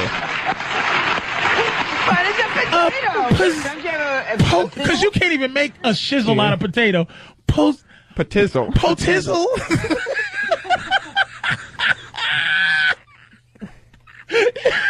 How do you cook it? I frizzy it. Potizzle. That's how Dan Quayle spelled it too. Potizzle. All right, go ahead. We wouldn't name that. No? No? No, it's just a potato. Yeah, that's what it is. Okay, what's that?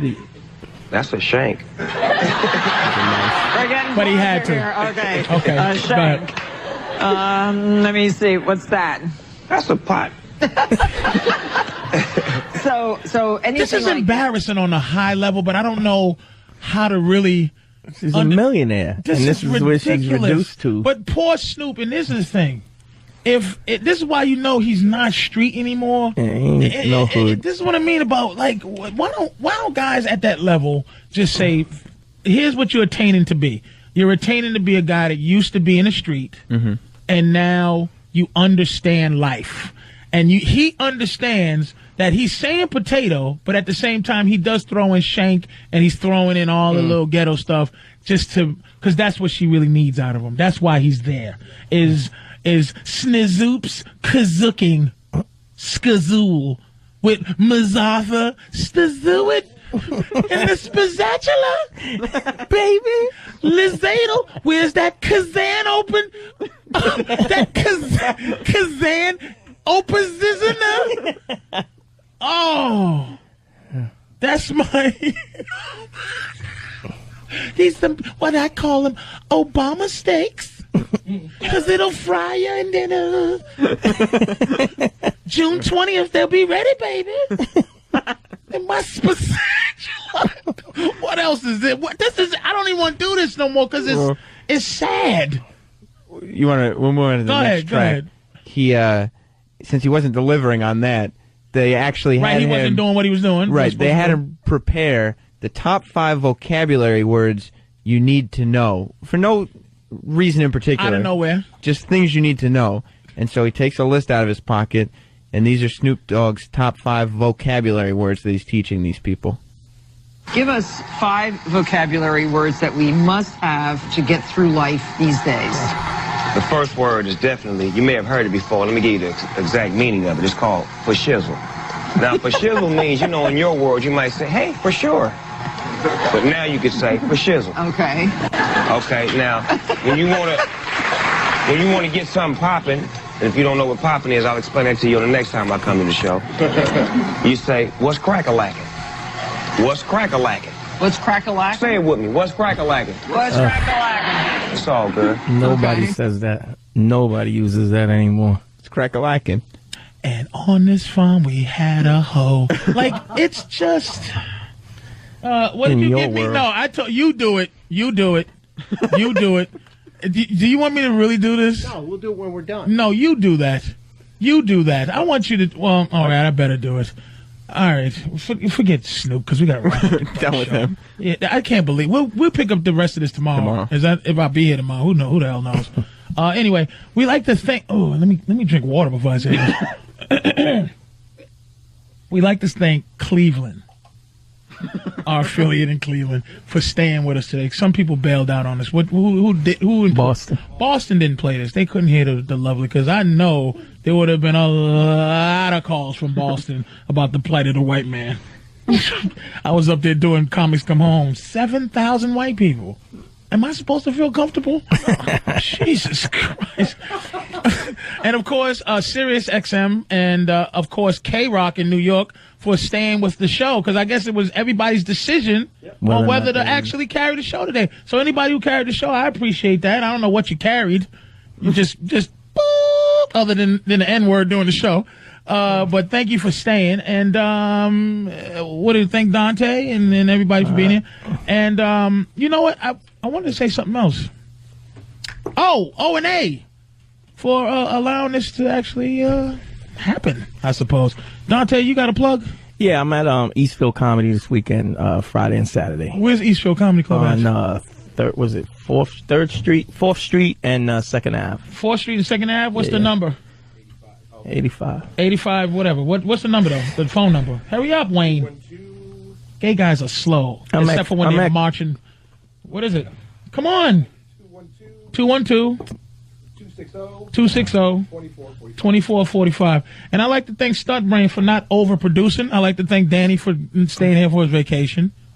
Like it is a vacation, correct? Technically, yeah. Yeah, technically, man. You could have been doing all kinds of stuff. Danny. Like crying, wondering why you didn't make it.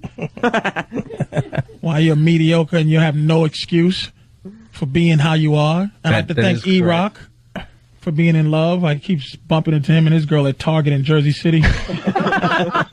Buying and love things. I'm just going to buy like women's belts to put on my hat for a new band, and he's tickling somebody in the He-Man aisle. In the Mrs. aisle. He got dual earphones or whatever he got. So, how much time we got left, dude? How do you end these things? About a minute over. A minute over? Yeah, so we can go. But don't forget Travis. Oh, dude, Travis is having, me and Travis are having a child. Me and Travis's wife is pregnant, man. So, hey, listen. I thought that was my baby. I forgot. Thank you for the phones. Everybody who stayed, dude, thanks, because it would have been impossible, really. So I appreciate everybody. Sam, thank you very much. And I guess we'll see you tomorrow. It depends. Tomorrow at 6 a.m. Patrice O'Neal filling in for the boys, O&A. See you later. Peace.